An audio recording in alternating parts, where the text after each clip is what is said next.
नमस्कार, रोखोक स्वागत प्रेक्षको. मी डॉक्टर उदय निरगुडकर. कितीही नळीत घातलं ना तरी कुत्र्याचं शेपूट वाकडं ते वाकडंच, ही आपल्याकडची म्हण आहे, ती आता सत्यात उतरते आहे. पाकिस्तानचंही तसंच आहे. भारतानं पाकिस्तानची कितीही मैत्रीचा हात पुढे केला तरी विंचू म्हटल्यावर तो नांगी मारणार, साप म्हटल्यानंतर तो डसणारच. भारताचे नागरिक असलेले निवृत्त नौदल अधिकारी कुलभूषण जाधव, त्यांना मृत्यूदंडाची शिक्षा ठोठावून पाकिस्ताननं पुन्हा एकदा आपला विखारीपणा दाखवलाय. रॉ या भारतीय गुप्तचर यंत्रणेचे एजंट असल्याचा ठपका त्यांच्यावर ठेवून बलुचिस्तानमध्ये हेरगिरी केल्याचा आरोप त्यांच्यावर ठेवला आणि पाकिस्तानी लष्करी कोर्टानं जाधवांना मृत्यूदंडाची शिक्षा सुनावली. यातली गंभीर बाब म्हणजे त्यांना आपला बचाव करण्यासाठी कायदेशीर संधी नाकारण्यात आली. अजमल कसाब सारख्या क्रूर कामात दहशतवाद्यालाही त्याची बाजू मांडण्याकरता भारतानं कायदेशीर मदत दिली होती. पण पाकिस्ताननं जाधवांना ती संधी देखील नाकारली. काय कारण त्याचं? जाधव यांच्यासारख्या कथित हेराला पकडल्यानंतर आंतरराष्ट्रीय करारानुसार नेमकी काय कारवाई केली जाते? पाकिस्ताननं आंतरराष्ट्रीय करारानुसार शिक्षा दिली आहे की या कराराचं उल्लंघन झालंय? जाधवांनी दिलेल्या कथित कबुली जबाबाच्या आधारे म्हणे त्यांच्यावर कारवाई करण्यात आली. खरं तर जाधव हे 2002 मध्येच नौदलातून निवृत्त झाले. मग ते नौदलाचे कमांडर असल्याचा दावा पाकिस्तान कशाच्या आधारे करतंय? जाधव यांच्या विरुद्ध पुरेसे पुरावे नाहीत अशी कबुली पाकिस्तानचे माजी सुरक्षा सल्लागार सरताज अजीज यांनी दिली आहे. तरी जाधवांना मृत्यूदंड ठोठावण्याचं कारण काय? हा बलुचिस्तानचा बदला म्हणायचा का? जाधवांच्या सुटकेसाठी भारत सरकारनं आतापर्यंत काय प्रयत्न केले आणि आता जो आक्रमक पवित्रा घेतलाय तो ते टिकवणार आहेत का? भारताच्या परराष्ट्र सचिवांनी पाक उच्चायुक्तांना समन्स बजावलं. जाधवांना मृत्यूदंड दिला तर ती हत्या समजण्यात येईल असा सज्जड इशारा भारतानं दिला. 12 पाकिस्तानी कैद्यांची तुर्तास सुटका न करण्याचा निर्णय भारतानं घेतला. पण या मार्गाने खरंच जाधवांची सुटका होऊ शकेल का? त्यांच्या सुटकेसाठी नेमकं काय करायला हवं? भारतानं 13 वेळा विनंती करूनही पाकिस्तानकडून कोणताही प्रतिसाद मिळत नाही. अशा वेळी भारतानं नेमका काय पवित्रा घ्यायला हवा? कूटनीतीमध्ये भारत कमी पडतोय का? आणि पाकिस्तानवर दबाव वाढवण्यासाठी भारतानं आंतरराष्ट्रीय धोरणात काय बदल केले पाहिजेत, काय केलं पाहिजे? चला यासारख्या असंख्य प्रश्नांचा वेध घेऊयात आजच्या खास रोखोक कार्यक्रमात पाकच्या उलट्या बोंबा.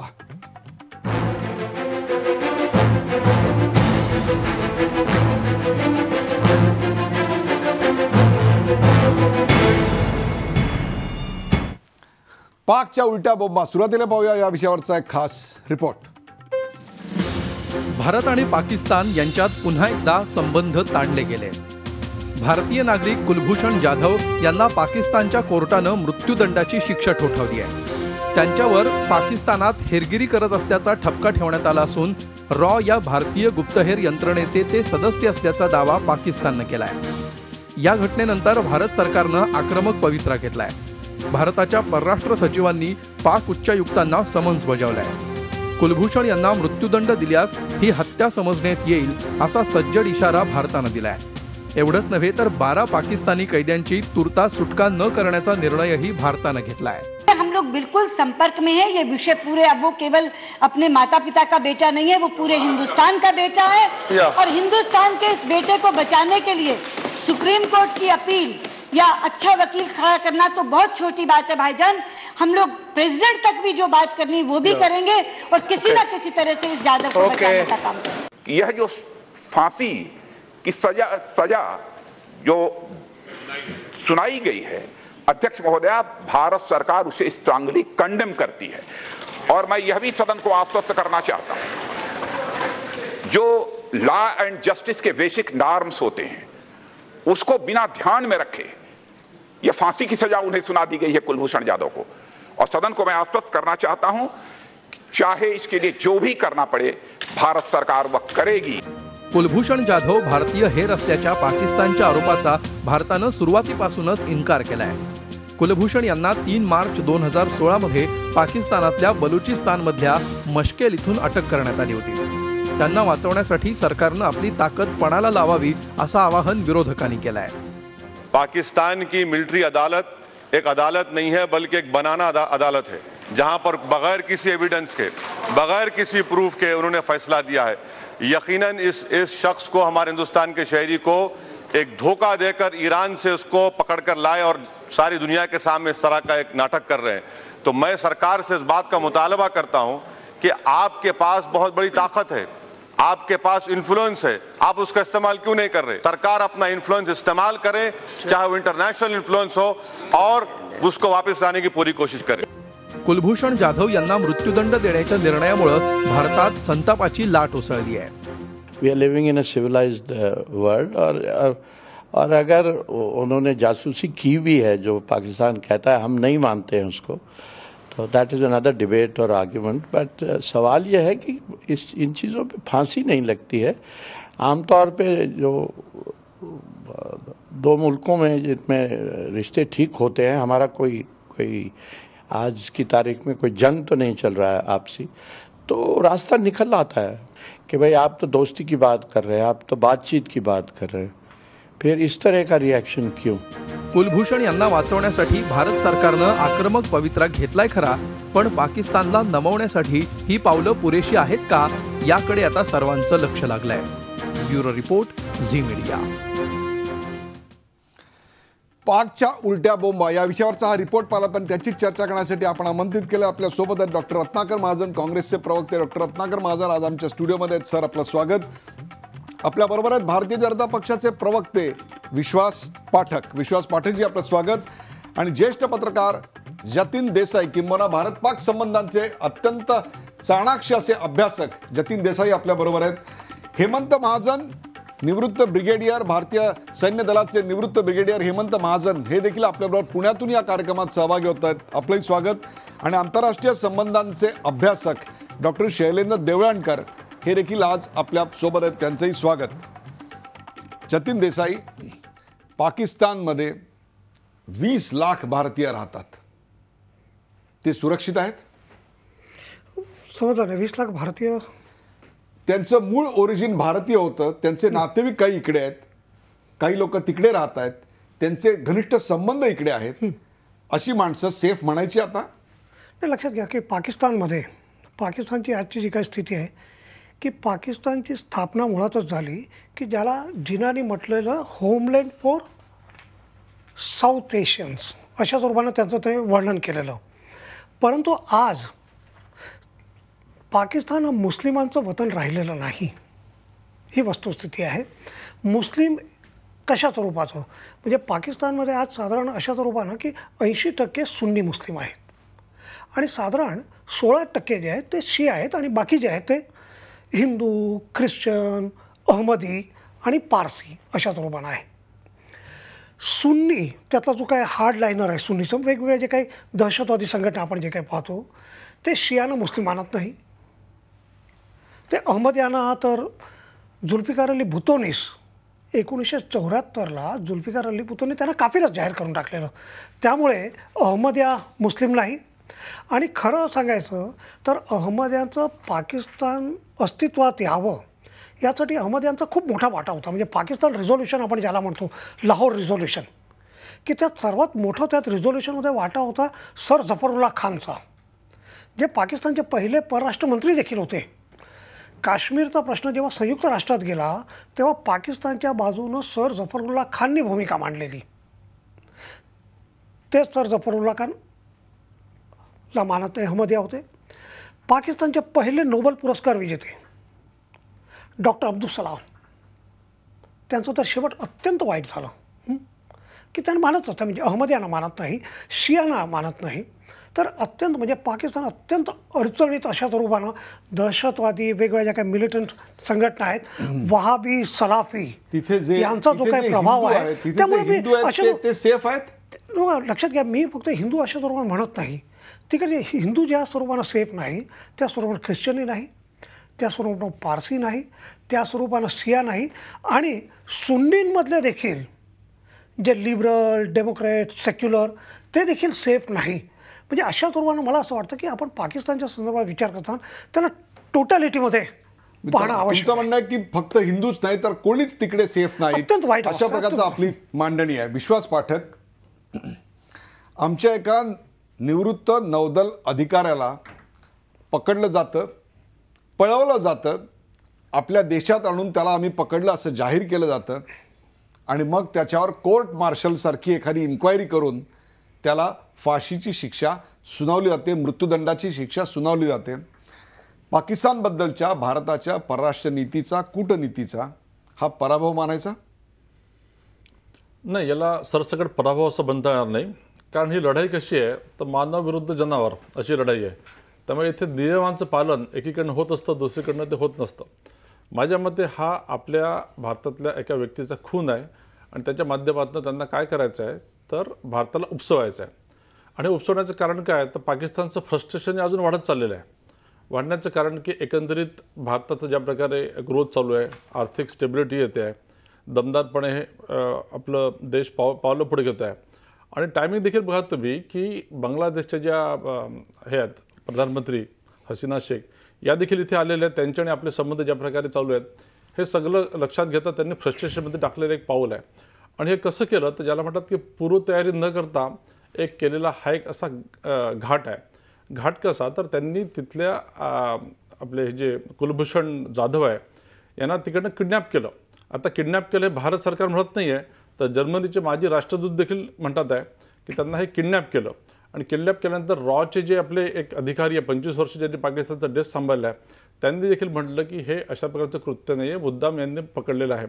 आणि पकडल्यानंतर त्यांनी असं दाखवण्याचा प्रयत्न केला. खरं 2001ला हे आपल्या नेव्हीमधनं रिटायर झालेले होते. ते आपला एक छोटा बिझनेस करण्यासाठी इराणमध्ये गेले आणि तिकडनं ते बिझनेस करत असताना अफगाणिस्तानामध्ये ते आले असतील तर तिकडनं यांना पकडून ISIच्या माध्यमातून असं दर्शवण्यात आलं की हे रॉचे एजंट आहे. रॉचे एजंट आहे त्यांच्या नावाने कोण एक पटेलच्या नावाने तो पासपोर्ट तयार झाला. पासपोर्ट तयार करून सर्व प्रकारची त्यांनी एक स्टोरी रचली. आणि हे करताना त्यांनी एक मोठा जो कच्चा दुवा सोडला तो म्हणजे त्यांच्या खिशामध्ये ऑफिशियल भारताचं पासपोर्ट देखील होतं कुलभूषण जाधव या नावाने. तर मला वाटतं असं सगळं करून त्यांनी कोर्ट मार्शलच्या माध्यमातून ती एक फाशीची शिक्षा सुनावली आहे. आणि कोर्ट मार्शलचं जर तुम्ही क्रेडिबिलिटी बघितली तर आत्तापर्यंत त्यांनी जे 271 न्यायनिवाड्या केल्या त्यांच्या 271 पैकी 161 मध्ये त्यांनी फाशीची सजा सुनावली. आणि बेस काय त्यांची मोडस ऑपरेंडी काय तर एक कबुलीनामा घेऊन घ्यायचा आणि सरळ फाशीची सुनवायची.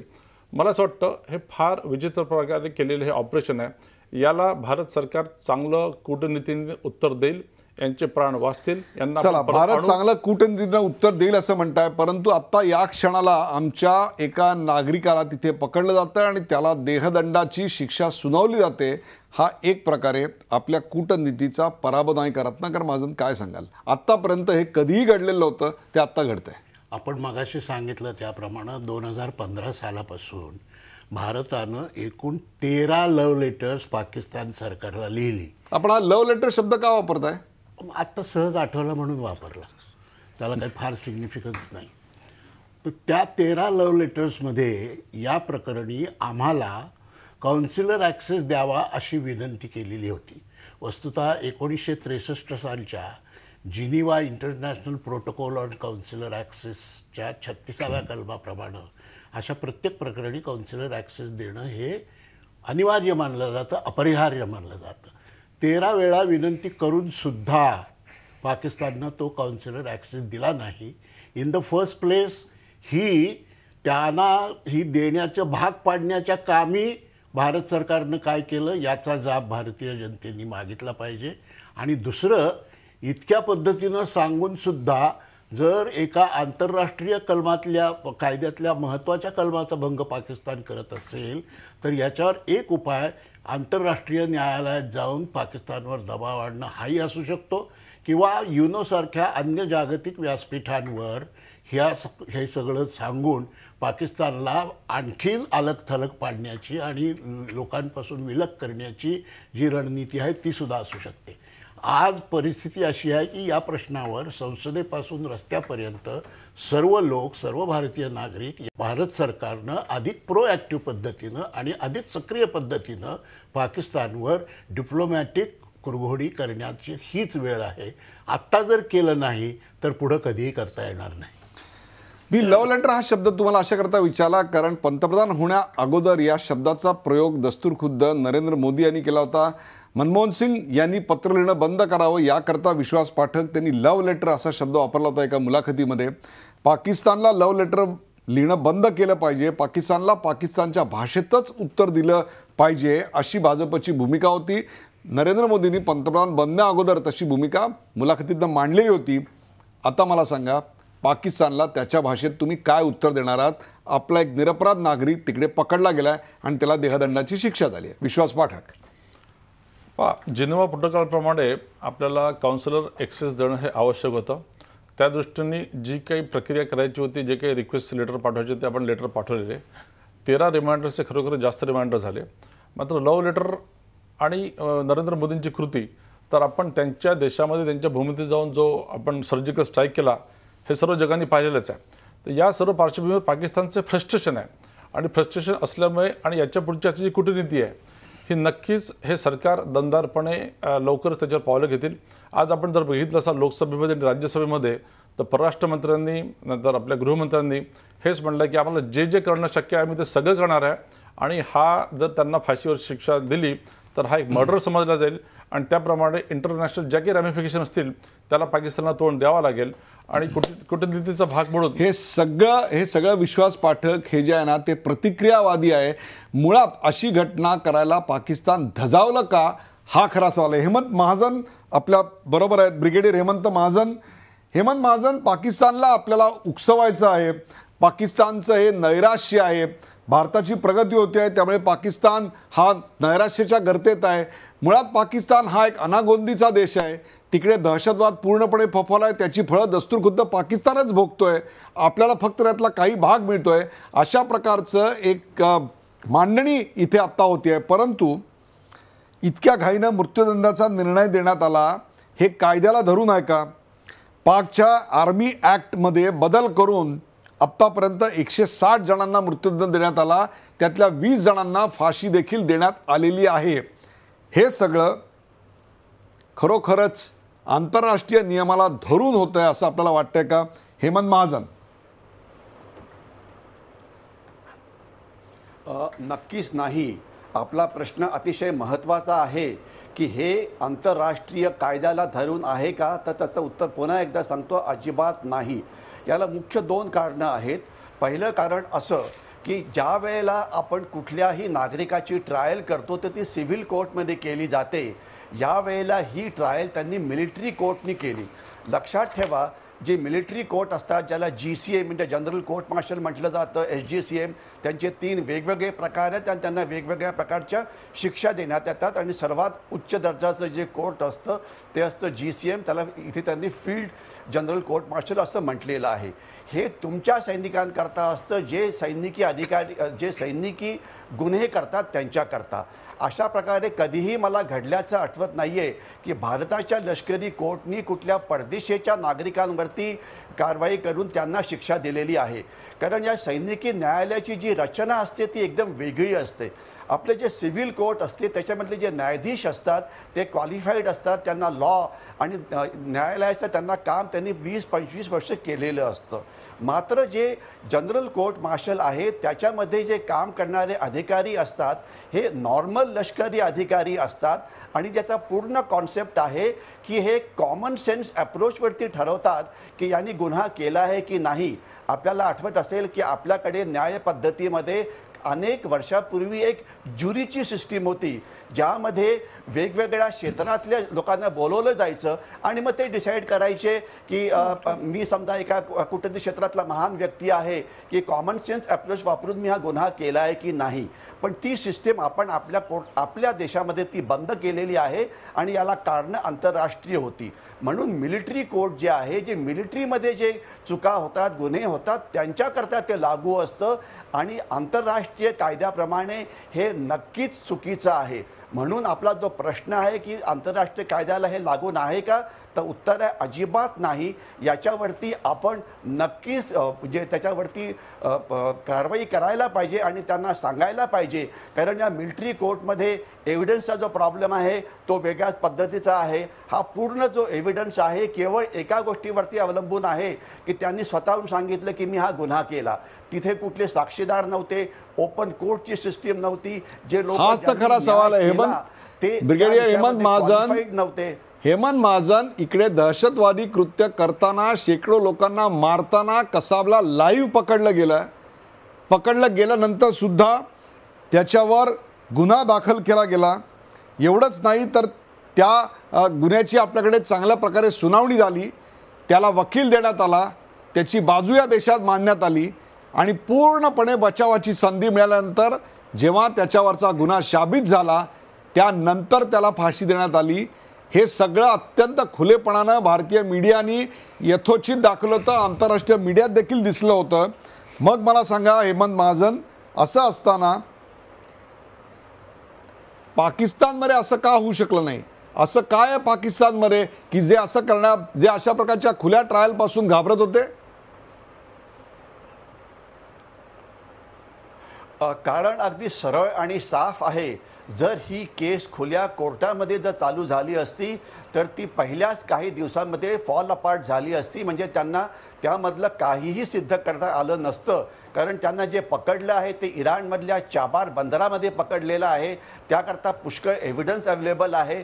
पाकिस्तानच्या काही महत्त्वाच्या व्यक्तींनी सुद्धा म्हटलेलं आहे की यांच्याविरुद्ध फारसे पुरावे नाही. पण पाकिस्ताननी अशा प्रकारचं कोर्ट मार्शल केलं याचं मुख्य कारण होतं की पाकिस्तानला दाखवायचं होतं की बलुचिस्तानमध्ये भारत गडबड करतो आहे आणि त्यांना काहीतरी कारण कडून बलुचिस्तान किंवा जो आपला ज्याला CPEC कॉरिडॉर म्हटलं जातं, चायना पाकिस्तान इकॉनॉमिक कॉरिडॉर, त्यामध्ये भारत त्रास द्यायचा प्रयत्न करतोय याच्यामध्ये त्यांना अडकवायचा प्रयत्न करण्याचा त्यांचा प्रयत्न होता. म्हणून त्यांनी घाईघाईने ही ट्रायल पूर्णत्वाला नेली आणि जाहीर पण केलं. आणि एवढंच नव्हे तर ही ट्रायल झाल्यानंतर लगेच या ट्रायलच्या पुढे जे चीफ ऑफ आर्मी स्टाफ असतात त्यांना ताकद असते की तुम्ही या ट्रायल कोर्टाने दिलेला रिपोर्ट हो म्हणजे त्याला सहमती द्यायची की नाही द्यायची ती पण त्यांनी देऊन टाकली. म्हणजे हे सगळं अतिशय घाईघाईने झालेलं, हे सगळं अत्यंत ठरवून केलेलं भारताविरुद्धचा एक षडयंत्र आणि त्याहीपेक्षा सुद्धा कुलभूषण जाधव यांच्या विरुद्धचा हा एक बनाव होता. तुम्ही आत्ता जो बलुचिस्तानचा उल्लेख केला आणि हीच ती वेळ या क्षणी आपण आपल्या डॉक्टर शैलेंद्र देवळणकरांना या चर्चेत सहभागी करून घेतोय, जे आंतरराष्ट्रीय संबंधांचे अभ्यासक आहेत. बलुचिस्तानमध्ये काय होतंय शैलेंद्र देवळणकर याचा उल्लेख पंतप्रधानांनी देखील केलेला आहे. परंतु त्या बलुचिस्तानमधल्या अशांततेला भारताला जबाबदार धरायचं आणि भारताची जबाबदारी सिद्ध करण्याकरता आमच्या एका तिथे व्यापार करणाऱ्या व्यक्तीला ज्याचा पूर्वी संबंध नौदलाशी होता त्याला पकडायचं आणि त्याला मृत्यूदंडाची शिक्षा आपल्याच कोर्टात द्यायची. काय सांगाल याबद्दल? बलुचिस्तान धोरणाचा एक प्रकारे पाकिस्तान बदला घ्यायचा प्रयत्न करतंय?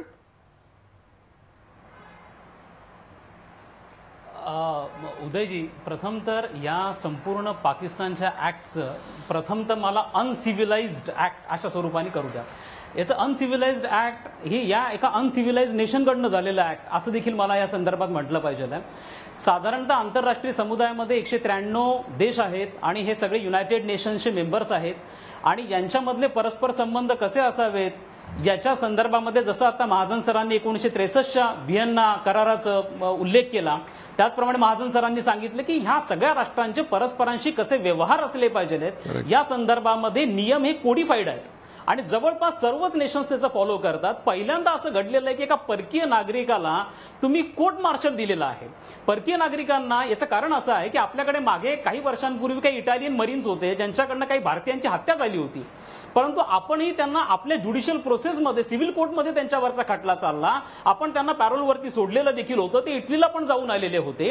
अशा पद्धतीची सिस्टम असताना की एक आणि मुळात बघा म्हणजे जर तुम्ही पाकिस्तानच्या ऑफिशियल सिक्रेट ऍक्ट अंडर जरी याचा विचार केला तरी मॅक्सिमम पनिशमेंट ही 14 वर्षांची आहे.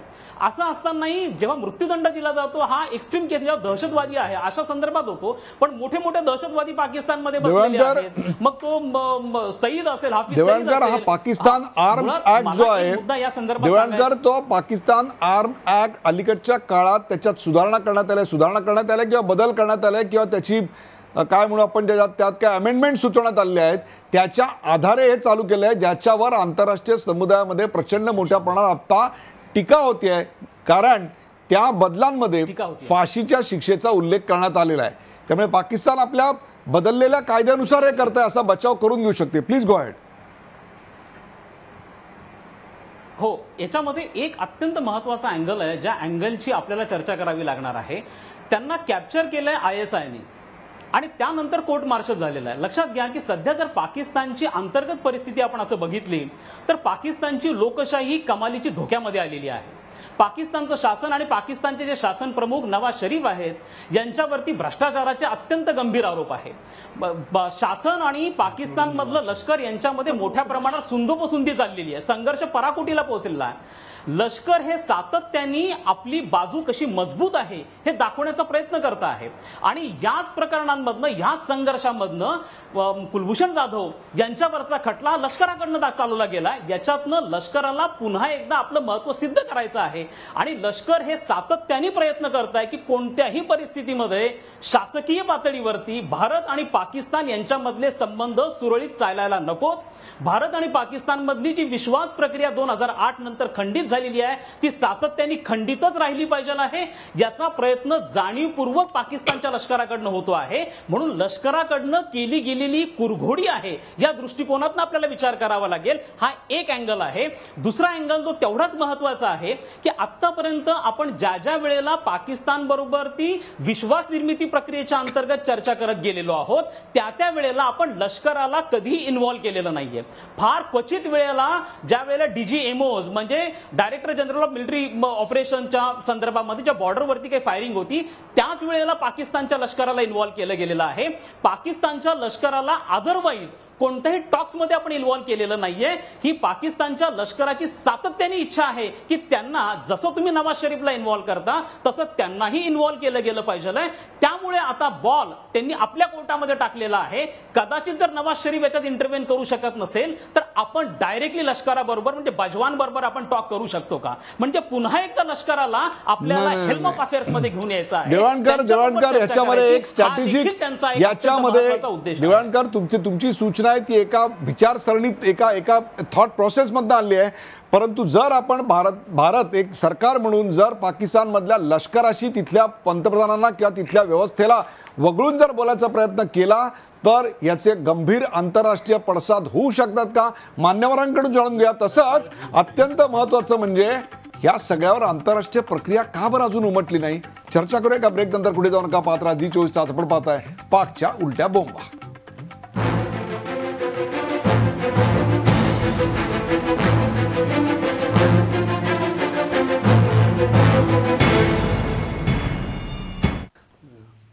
पाकच्या उलट्या बोंबा या विषयावर आपण चर्चा करतो. आपल्यासोबत डॉक्टर रत्नाकर महाजन, विश्वास पाठक, जतीन देसाई, डॉक्टर शैलेंद्र देवळाणकर आणि हेमंत महाजन, निवृत्त ब्रिगेडियर हेमंत महाजन आपल्याबरोबर आहे. जतीन देसाई, भारताबरोबर कायम दुजाभाव केला जातो. भारत ईट का जवाब पत्थर से देत नाही, भारत आग के बदले आग करत नाही. भारतानं या प्रकरणात हल्ले केले पाहिजेत. यापूर्वी सरबजीतला जेव्हा फाशी दिली गेली त्यावेळेला अशाच प्रकारची तीव्र प्रतिक्रिया असणारा एक फार मोठा वर्ग या देशामध्ये आहे. त्यांना असं वाटतंय की आपण ईट का जवाब पत्थर से देत नाही म्हणून हे असं वाढत चाललंय. पाकिस्तान आपल्याला उकसवतं आणि तरी देखील आम्ही त्यांच्या कलावंतांना इकडे आणतो, त्यांच्या खेळाडूंना इकडे आणायचा प्रयत्न करतो. ह्या सगळ्यामुळे कुठेतरी आमचा एक राष्ट्र म्हणून प्रखर देशाभिमान आहे तो आम्ही डायल्यूट करतोय, तो आम्ही वितळवतोय असं मानणारा एक फार मोठा वर्ग आहे. त्यांच्या दृष्टीनं राष्ट्राभिमान म्हणजे आत्ता या क्षणाला आम्ही पाकिस्तानवर हल्ला केला पाहिजे आणि आमच्या माणसाला सोडवून आणलं पाहिजे. ते कुठेतरी आपण लक्षात घेतलं पाहिजे की इमोशन जे आहे, भावना खूप प्रचंड आहे या प्रश्नावर. भारतात ज्या स्वरूपानं भावना आपल्याला दिसतात त्या स्वरूपानं पाकिस्तानमध्ये दिसतात. म्हणजे आज जर आपण पाकिस्तानचे वर्तमानपत्र पाहिली तर भारतातल्या वर्तमानपत्रात ज्या स्वरूपाच्या बातम्या आहेत त्याच्यापेक्षा बिलकुल वेगळ्या स्वरूपाच्या बातम्या आहेत. काल देखील दिवसभर मी बऱ्याच पाकिस्तानींशी बोलत होतो. तिकडे सेंटिमेंट वेगळे आहेत, लक्षात घ्या. त्यांचं म्हणणं आहे की एक लक्षात घेतलं पाहिजे की पाकिस्तानमध्ये बी कॅपिटल वर्ड हे सेक्रेड आहे आणि भारतात के कॅपिटल वर्ड सेक्रेड आहे. म्हणजे तुम्ही बलुचिस्तानबद्दल किंवा काश्मीरबद्दल काही बोलला तर दोन्हीकडे तुम्ही राष्ट्रविरोधी ठरतात. हे दोन्हीकडचं दुर्दैव आहे. कुठेतरी आपण एक गोष्ट लक्षात घेतली पाहिजे की आज ज्या स्वरूपाच्या भावना लोकांमध्ये आहे की हल्ले केले पाहिजे वगैरे, परंतु या कुठेतरी सत्तेत जे लोक असतात त्याला भावनेवर राजकारण करता येत नाही, भावनेच्या आधाराने निर्णय घेता येत नाही. तुम्हाला अत्यंत बॅलन्स संतुलित अशा स्वरूपाने निर्णय घ्यावा लागतो की एखादं आपलं पाऊल उचललं तर त्याची काय प्रतिक्रिया होईल हे कुठेतरी लक्षात घेतलं पाहिजे. याच्यावरच आणि एक प्रश्न म्हणून असा येतोय की पाकिस्तानमध्ये जर आता पंतप्रधानांचं सुद्धा लष्कर ऐकत नसेल याचा उल्लेख आता म्हणून बरोबर शैलेंद्र देवळणकर जेव्हा मग म्हटले, लष्करशी आम्ही नाही, डील म्हणून- करणार तरी कसं? नाही, त्यांची जी म्हणूनच सूचना नाही, होती लष्कराची- त्याचे आंतरराष्ट्रीय पडसाद खूप विचित्र लक्षात होते. घ्या की पाकिस्ताननी म्हणजे की हेमंत रत्नाकर महाजननी जे सांगितलं की गेल्या वर्षाच्या मार्चपासून या वर्षाच्या मार्चपर्यंत आपण पाकिस्तानला म्हणजे इंडियन हायकमिशननी पाकिस्तानला 13 पत्र पाठवले आणि 13 पत्र काय होती की भारत आणि पाकिस्तानमध्ये 2008 साली ॲग्रीमेंट ऑन कॉन्स्युलर ॲक्सेस आहे आणि त्या बायलॅटरल ॲग्रीमेंटच्या आधारे की कोणी मग भारतीय पाकिस्तानात पकडला गेला किंवा पाकिस्तानी भारतात पकडला गेला तर त्याला अटकेच्या 90 दिवसाच्या आत कॉन्स्युलर ॲक्सेस देणं it's a mandatory. He this agreement हा ॲग्रीमेंट आहे, त्याचा अंमल केला नाही. त्या मला इतरही काही केसेस आहेत की ज्या ठिकाणी त्याचा अंमल झाला नाही पण मी ते नाव या ठिकाणी देऊ इच्छित नाही. अशा स्वरूपाचे काही केसेस आहेत. परंतु की शेवटी कुठेतरी आपल्याला लक्षात घेतलं पाहिजे पाकिस्तानमध्ये ज्या स्वरूपानं म्हणजे निर्णय घेतला गेला खूप घाईघाईनं घेण्यात आला, खूप घाईघाईनं म्हणजे अशा स्वरूपानं म्हटलं जातं की काही तासातच हा निर्णय झालेला आहे. म्हणजे काही दिवसात देखील नाही, काही तासात निर्णय केला आहे, काही तासात निर्णय केला आहे. आता देवळणकर ज्या स्वरूपानं म्हटले की पाकिस्तानमध्ये लष्कर कुठेतरी परत एकदा हावी होण्याचा जो काही प्रयत्न आहे आणि त्याला बॅकग्राऊंड लक्षात घेतलं पाहिजे की त्याचा देवळणकरांनी उल्लेख केला. नवाज शरीफच्या विरोधात पनामा पेपर्सच्या अनुषंगानं सुप्रीम कोर्ट हिअरिंग करत आहे आणि चांगली गोष्ट ही की पनामा पेपर्स ज्या जर्नलिस्ट 500 देश जगभरातल्या 500 पत्रकारांनी ते एक्सपोज केलं, कालच त्यांना मॅक्सेसे अवॉर्ड जाहीर झालेलं आहे आणि या पनामा पेपर्सच्या संदर्भात सुप्रीम कोर्टात हिअरिंग सुरू आहे आणि पुढच्या काही महिन्यात सुप्रीम कोर्टात निकाल देण्याची शक्यता आहे आणि ते निकाल नवाज शरीफच्या विरोधात गेला तर आश्चर्य वाटायला नको. ही पाकिस्तानची अंतर्गत स्थिती आहे आणि म्हणून कुठेतरी परत एक आर्मी कुठेतरी परत डॉमिनेट करण्याचा प्रयत्न करत आहे. अशा वेळेस आपण आर्मीशी बोलणं मला असं वाटतं की म्हणजे कुठेतरी एक्स्ट्रा कॉन्स्टिट्युशनल ऑथॉरिटी आपण ज्याला म्हणतो, कारण शेवटी सिव्हिलियन गव्हर्नमेंट जे आहे सिव्हिलियन गव्हर्नमेंट लोकांनी दुसरीकडे जाता येणार नाही, बोलता कामा नये, त्याला मान्यता देता कामा नये. मला एका गोष्टीचं आश्चर्य असं वाटतंय की एका देशाच्या नागरिकाला पाकिस्तानमध्ये पकडलं जातं आणि त्याला मृत्यूदंडाची शिक्षा सुनावली जाते. आंतरराष्ट्रीय पडसाद आम्हाला उमटताना का दिसत नाही आहेत? फ्रान्स, जर्मनी, इंग्लंड, अमेरिका यांच्या दूतावासातून काहीच प्रतिक्रिया आत्तापर्यंत का येत नाही आहेत? ही खरंच म्हणजे ही आश्चर्याची बाब यासाठी पण मानली, कारण आता जवळपास जगातला कोणताही देश असा नाही आहे की जो कुठे दहशतवादाच्या धोक्यापासून मुक्त आहे. किंबहुना भारत व पाकिस्तान यांच्या संबंधांचा इतिहास हा आता जगाला पूर्णपणे याची कल्पना आहे. परंतु यामध्ये आपल्याला जितक्या प्रखर पद्धतीने हा मुद्दा आता आंतरराष्ट्रीय समुदायापुढे मांडला गेला पाहिजे आहे. लक्षात घ्या की आता सध्या दहशतवादाचा जो प्रश्न आहे त्याच्यावरती त्वरितपणे प्रतिक्रिया येतात आणि पहिले दहशतवादाच्या प्रश्नावरनं भारत पाकिस्तानकडे ज्या पद्धतीने पश्चिमी जग किंवा अमेरिका बघत होते तसा दृष्टिकोन आता राहिलेला नाहीये. म्हणजे त्याच्याकडे ते फ्रीडम स्ट्रगल म्हणून आता बघत नाहीये. आता ह्या दृष्टिकोनात बदल व्हायला लागला. किंबहुना अमेरिकेमध्ये एक नॉन गव्हर्नमेंट रिझोल्युशन देखील अशामध्ये मांडलं गेलं होतं काँग्रेसमध्ये की ज्यामध्ये पाकिस्तानला टेररिस्ट स्टेट म्हणून घोषित करा अशा पद्धतीची मागणी देखील केली गेलेली होती. पाकिस्तानमध्ये या स्वरूपाने कशा अनसिव्हिलाइज्ड वेनी कारभार चालला आहे याच्यावरती वॉशिंग्टन DC मधले 100हून अधिक थिंक टँक हे सातत्याने रिपोर्ट देत आहेत आणि कदाचित अशा स्वरूपाच्या भकित केले जात आहेत की डोनाल्ड ट्रम्पनी ज्या 6 मुस्लिम देशांवरती त्यांच्या नागरिकांवरती अमेरिकेत त्याची बंदी घातली, कदाचित पुढचा देश हा पाकिस्तान असू शकतो. त्यामुळे त्यांनी या संदर्भामध्ये काही पावलं ते निश्चितपणे दबावाखाली आहेत. परंतु आपण हे लक्षात घेतलं पाहिजे की त्यांनी कॅटेगरिकली बलुचिस्तानच्या मुद्द्यावरनं जाधवांना का कॅप्चर केलं? कारण कारण सध्या ज्याचा उल्लेख आता हेमंत महाजनांनी केला होता काही वेळापूर्वी, की जो इकॉनॉमिक कॉरिडॉर आहे चायना बरोबर पाकिस्तानचा विकसित होणारा, जो जवळपास 42 अब्ज डॉलर्सचा आहे, याच्यामध्ये चायनाचे हितसंबंध गुंतलेले आहेत आणि चायना सातत्याने सिक्युरिटी काउन्सिलमध्ये पाकिस्तानच्या संदर्भात किंवा अझर मसूदच्या संदर्भात येणारा दहशतवादाचा प्रत्येक मुद्दा हाणून पाडतो आहे. या संदर्भामध्ये पाकिस्तानची देखील वेल कॅल्क्युलेटेड स्ट्रॅटेजी आहे. त्यामुळे आपण हाही मुद्दा लक्षात घेतला पाहिजे. आणि मी लष्कराशी बोला असं म्हणत नाहीये, परंतु जर पाकिस्तानचा गेल्या 20 वर्षांमधला परराष्ट्र धोरणाचा इतिहास आपण पाहिला तर काही देश असे आहेत की ज्या संदर्भामध्ये सातत्याने लष्कर हे निर्णय घेण्यामध्ये प्राधान्याने किंवा आघाडीवर राहिला आहे. मग अमेरिका असेल, इस्रायल असेल, इराण असेल, चीन असेल आणि भारत असेल. आणि या संदर्भामध्ये ज्या ज्या वेळेला याच्यामध्ये ढवळाढवळ करण्याचा पाकिस्तानच्या शासनाने प्रयत्न केलेला आहे, किंबहुना लष्कराने जे नॉर्म्स घालून घेतलेत ते तिथल्या राष्ट्रप्रमुखांनी तोडण्याचा प्रयत्न केला, त्या वेळेला लष्कराने अडथळा निर्माण केलेला आहे. आणि गेल्या 2-2.5 वर्षांमध्ये जर तुम्ही इन्सिडेंट्स बघितले, म्हणजे अगदी नरेंद्र मोदींच्या शपथविधीला उपस्थित राहिल्यानंतर कशा प्रकारचे बॉम्ब ब्लास्ट हे पाकिस्तानमध्ये आणि अफगाणिस्तानमध्ये झालेले होते, त्यानंतर प्रत्येक कॉन्फिडन्स बिल्डिंगच्या टॉक्स नंतर कोणती ना कोणती तरी घटना घडलेली आहे. म्हणजे ही लष्कराची प्रामुख्याने इच्छा नाहीये की हे संबंध हे व्यवस्थित राहावेत. मूळ मुद्दा उदयजी असा आहे की लष्कराचं जर महत्व कमी, म्हणजे मुळात मुद्दा हा सगळा घेऊन सुईत संशयाची लष्कराकडे जाते. मग हे लष्कराचं महत्व कसं कमी होणार या दृष्टिकोनातून विचार करणं फार गरजेचं आहे. आणि त्यामध्ये मी मागेही एकदा या संदर्भामध्ये बोललो होतो, याचे फक्त 2च मार्ग आहेत. एक तर पाकिस्तानच्या जनतेला आता ठरवावं लागणार आहे, कारण यापूर्वी 2 इस्लामिक देशांची उदाहरणं आपल्या समोर आहेत. एक आहे इंडोनेशिया, जिथे मिलिटरी राजवट होती, पण इंडोनेशियाच्या लोकांनी तिथल्या मिलिटरी राजवटीला बाजूला करून लोकशाही प्रस्थापित केली. दुसरं बांगलादेश आहे की जिथे दीर्घकाळ मिलिटरी राजवट होती, परंतु तिथं आता लोकशाही आहे. परंतु पाकिस्तानच्या जनतेला अद्यापही असं का वाटत नाही, हा फार मोठा प्रश्न आहे. आणि दुसरा जो मुद्दा आहे की ते लष्कराला नियंत्रित करणारे ते 2-3 देश आहेत. त्यामध्ये एक चीन आहे, सौदी अरेबिया आणि तिसरा अमेरिका आहे. या 3 देशांबरोबर आपल्याला अशा पद्धतीने डिप्लोमॅटिक निगोशिएशन किंवा ॲक्वाबिट्स केले पाहिजे आहेत की ज्याच्या अनुसरून त्यांच्यावरती दबाव येईल.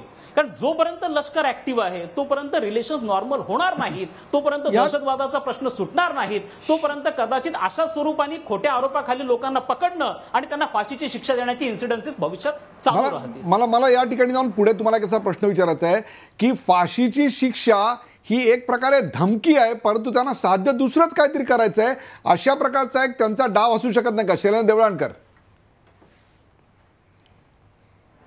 हो, निश्चितपणे हा एक प्रकारचा, मला तरी असं वाटतं, म्हणजे आता हे थोडंसं प्रीमॅच्युअर स्टेटमेंट होईल, कदाचित पुढच्या 48 तासांमध्ये काही घडामोडी घडणार आहेत.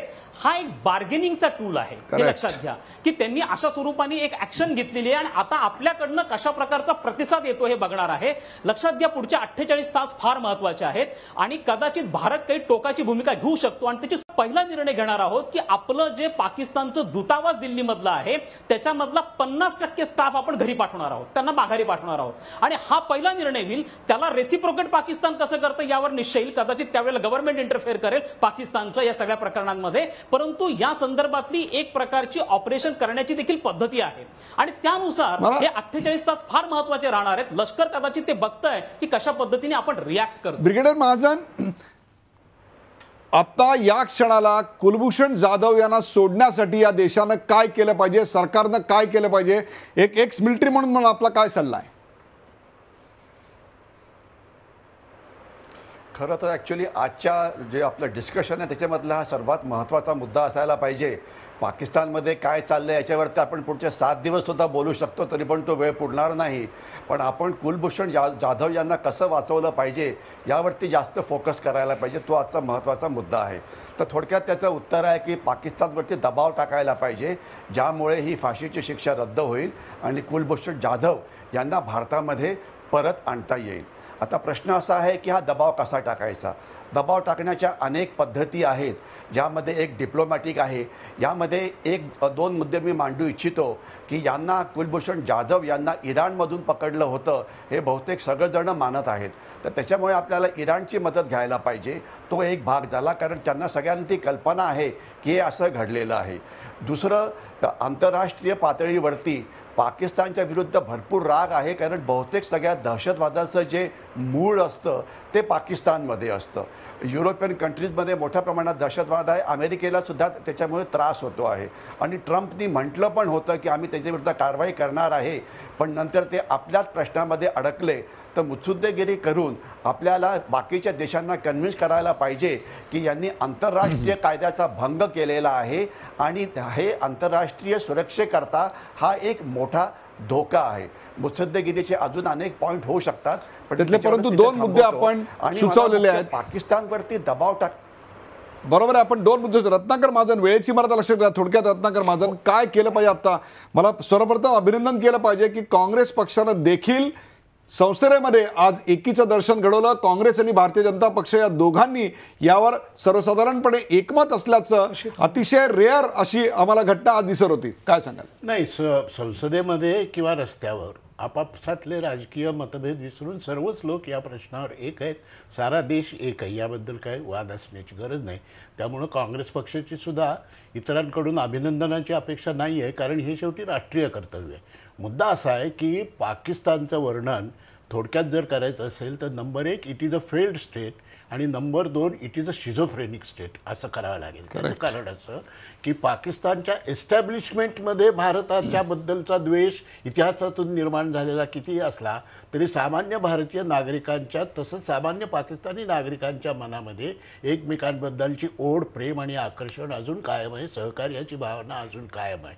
या परिस्थितीतून मार्ग काढायचा कसा हा खरा पाकिस्तानी एस्टॅब्लिशमेंट समोरचा प्रश्न आहे. पण पडिले वळणे इंद्रिया सकाळा याप्रमाणे कळते पण वळत नाही अशी त्या एस्टॅब्लिशमेंटची अवस्था झाली आहे. या पार्श्वभूमीवर लष्करी कारवाईचा ऑप्शन कधीही ओपन असतो, त्याला काही फार विचार करावा लागत नाही. पण खरा आर्मी मॅन जो की ज्याला युद्ध नको असतं त्यासाठी जो प्रयत्न करतो तो खरा लष्करी माणूस असतो. कारण युद्धामुळं होणारी मानवी हानी इतर गोष्टी अन्य कुणाहीपेक्षा त्याला जास्त माहिती असतात.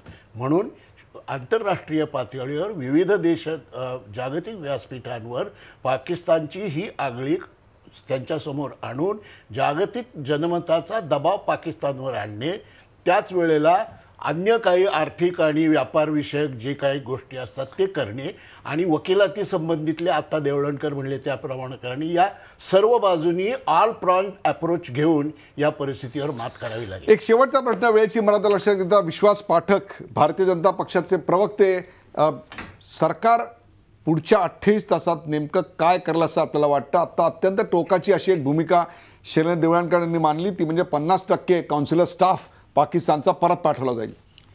नाही, मला वाटतं अशा प्रकारची ॲक्शन आपण याच्या आधी घेतलेली आहे. मला वाटतं याच्यापेक्षा जास्त मुत्सुद्देशी भूमिका हे सरकार घेईल असं वाटतं. कारण हा एक आपल्याला आलेली एक ब्लेसिंग्स इन डिस्गाईज आहे, एक चांगली संधी आहे.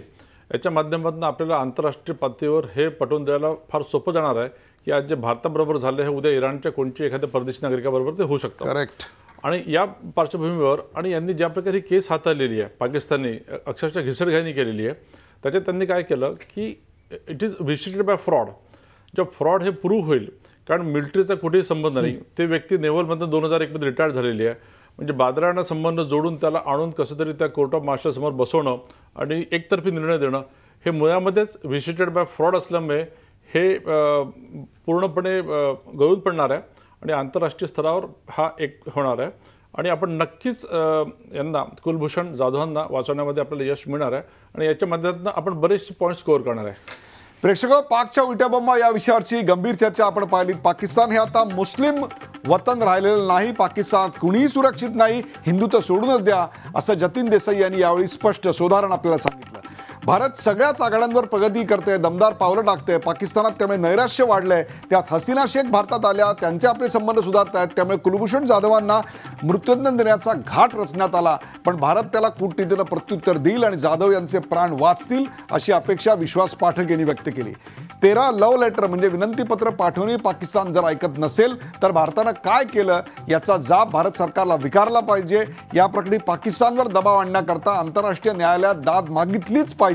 तसंच युनोच्या व्यासपीठावर पाकिस्तानला एकटं पाडलं पाहिजे असं रत्नाकर महाजन यांनी सांगितलं.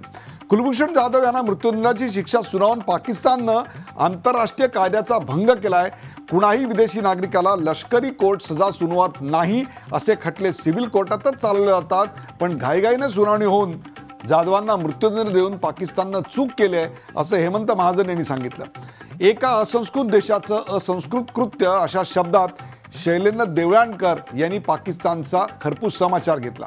पाकिस्तानी सरकार आणि लष्कर यांच्यातला संघर्ष आता अगदी पराकोटीला शिगेला पोहोचलाय.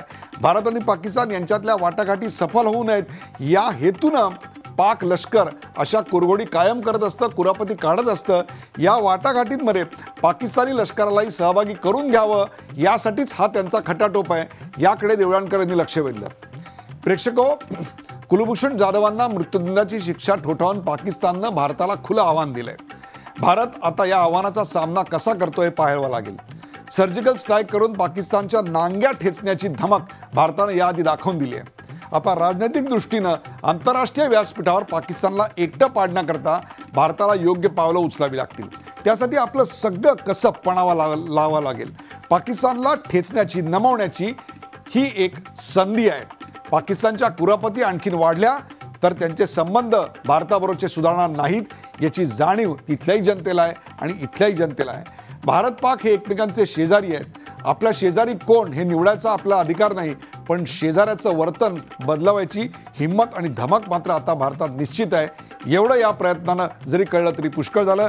या चर्चेत सहभागी झाल्याबद्दल सर्व मान्यवरांचे आभार. ताज्या बातम्यांसाठी पाहत राहा झी 24 तास. रहा एक पाऊल पुढे. झी 24 तास रहा एक पाऊल पुढे.